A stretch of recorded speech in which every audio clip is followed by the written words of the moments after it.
We're going to talk about the natural logarithm and also other functions who have a base of e.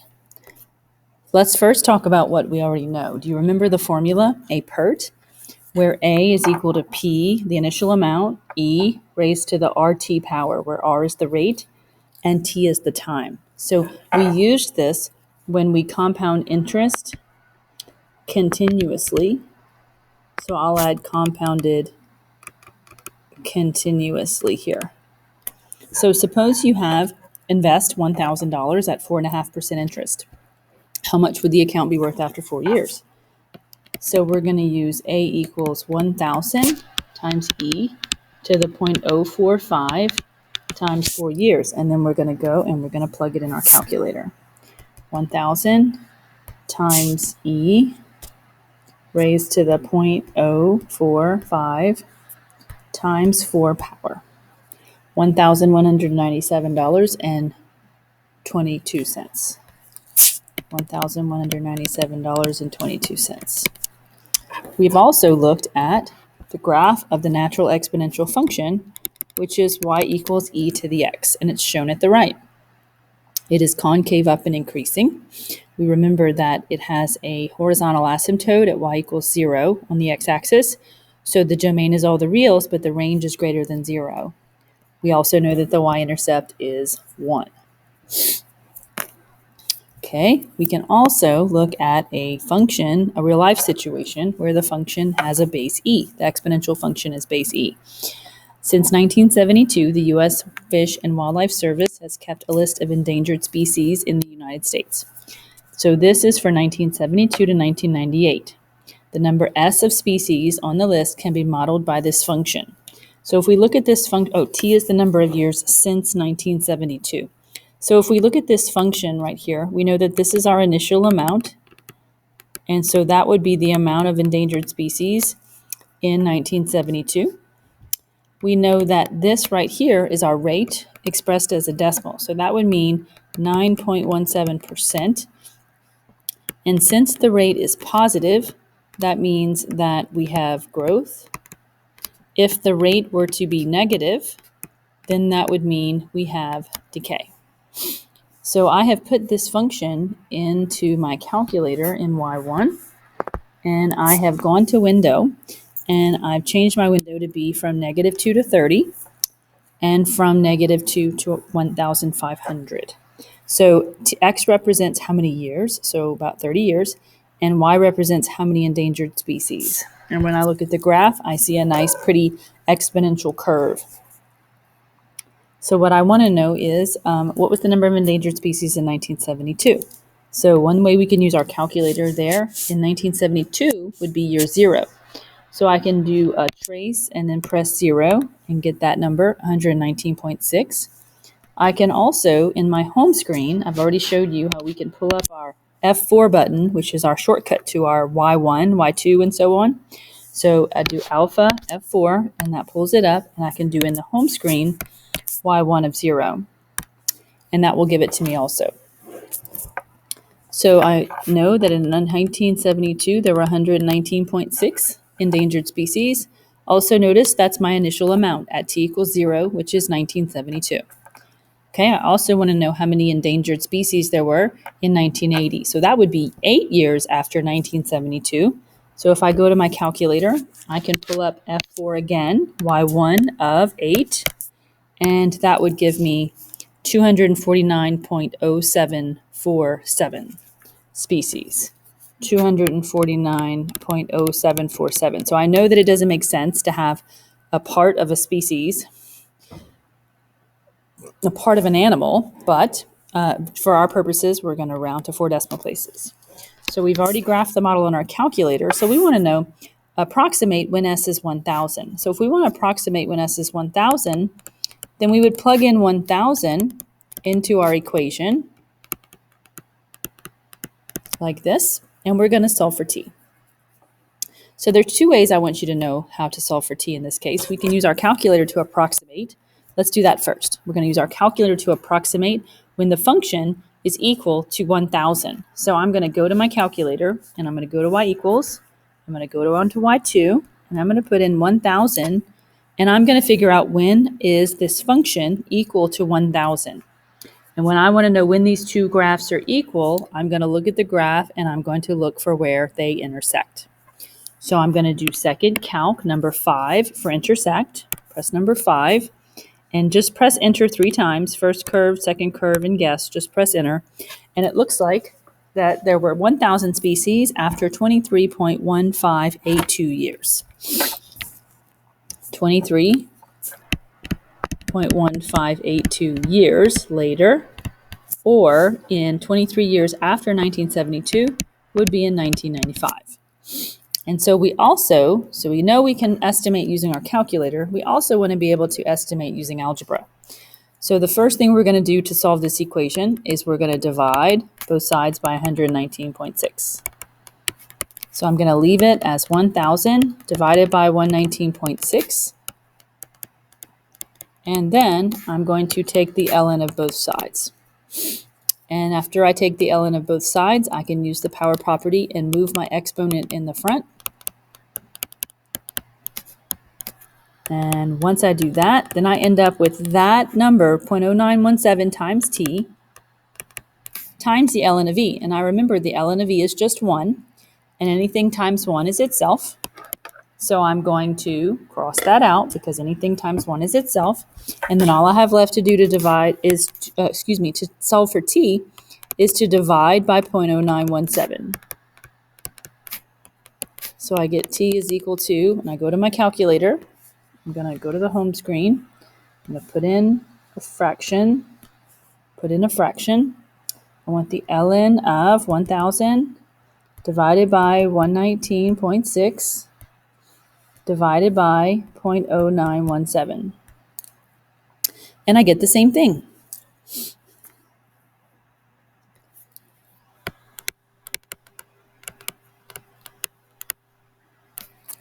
Okay, so 2 ways to answer that question. We can use our calculator. We have to know how to do that. We can also use algebra. We also have to know how to be able to do that. So the next thing we're going to do is we're going to solve some equations. So just like the equations we've been solving, except these are going to have a base e or an ln, which is a log base e. So let's start with letter C. It says e to the x equals 18. The first thing I'm going to do is make both sides an ln. And the reason why I'm going to use ln instead of log base 10 is because my base is already an e, so I'm going to use log base e. So I'm going to make both sides an ln, and after I do that, I move my exponent in the front. I know the ln of e is 1. Anything times 1 is itself, so x is equal to the ln of 18. So if I go to my calculator, the ln of 18 is 2.8904. Okay, let's go to the next one. 2 to the x minus 1 is equal to 30. So I always want to get the e to the something by itself before I make both sides a logarithm. So I want to divide both sides by 2. E to the x minus 1 is equal to 15. So I'm going to make both sides an ln and use my power property. Move the exponent in the front. The exponent always goes in the front after you make it a logarithm. Okay, any ln of e is 1. Anything times 1 is itself, so I'm going to cross that out. So all I have left to do to solve for x is to add 1 to both sides. So I'm going to go to my calculator. I'm going to do the ln of 15 plus 1, and I get about 3.7081.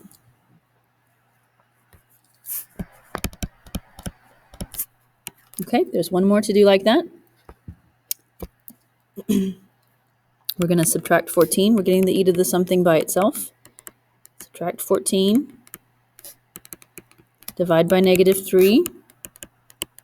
So we get e to the 2x minus 9 is equal to 7/3. We're going to take the ln of both sides.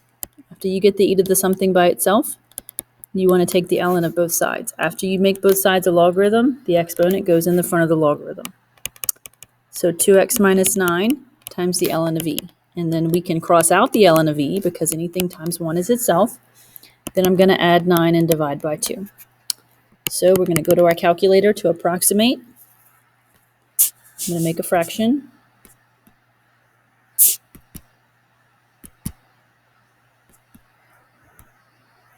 I'll do the ln of 1,000 divided by, no, the ln of 7/3, excuse me. Try that again. The ln of 7/3 plus 9, then divided by 2. 4.9236. Okay, so the same steps every time.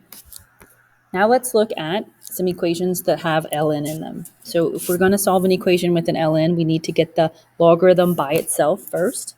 So it already is here. And so I'm going to change this equation into exponential form. E to the 6th equals 3x. That's what this sentence means. E to the 6th equals 3x. So we're going to divide both sides by 3, and then we're going to go to our calculator. We're going to do e to the 6th, and then divided by 3. 134.4763. 134.4763. Okay, let's go to the next one. The next one, the logarithm is not by itself, so we're going to have to get it by itself first. So I'm going to subtract 1.1 from both sides. I get the ln of x squared equals 4.9. Then I'm going to rewrite this sentence as a logarithmic, as an exponential sentence. It says e to the 4.9 power is equal to x squared. So then we take the square root of both sides. We don't forget plus or minus. Anytime we take the square root, we don't forget plus or minus. And I'm going to go to my calculator and I'm going to approximate. The square root of e to the 4.9 power is about 11.5883. So the only thing I have to remember is that the argument of the logarithm has to be positive. So in this case, the argument is x squared. So if I square a positive or square a negative, the argument will always be positive. So I always want to check for that. All right, we've got one more to do. E to the 4th equals x minus 1 over 2. So I'm going to multiply both sides by 2 and then add 1 to both sides. So we're going to go to our calculator and we're going to put in 2e to the 4th plus 1, and we're going to round to 4 decimal places. 2e to the 4th plus 1. And it's about 110.1963.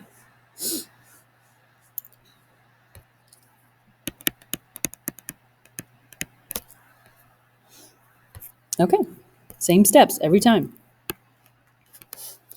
Okay, we've got one more thing to do. We're going to do this first word problem here. A scientist determines that a new antibiotic reduces a population of 20,000 bacteria to 5,000 bacteria in 24 hours. So they give us an initial amount, a final amount, and a time.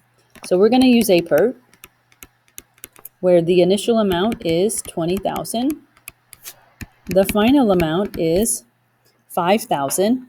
E to the, we don't know the R, but the time is 24. So we're going to solve for the rate. It says write an exponential function. So we're going to do that first. So we're going to find the rate. So I'm going to divide both sides by 20,000. And I believe that is 1/4. Then we're going to ln both sides. Take the ln of both sides. Move the exponent in the front. So we get the ln of 1/4 is equal to 24 times r times the ln of e. And we remember that the ln of e is just 1, so we're going to cross that out. Divide both sides by 24. So the rate is the ln of 1/4 divided by 24. So we're going to have to go to our calculator now. It's the ln of 1/4 divided by 24.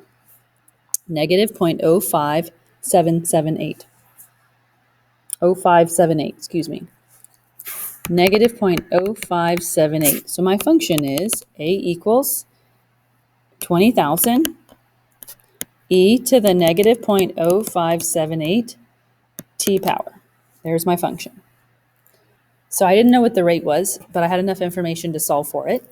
Now I can answer the question. It says calculate the number of bacteria at 35 hours. So all I'm going to do is plug in 35 for t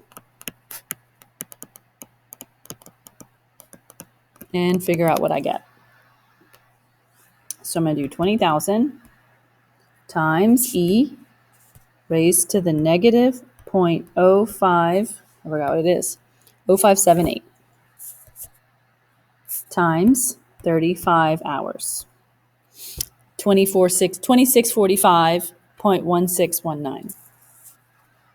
2645.1619.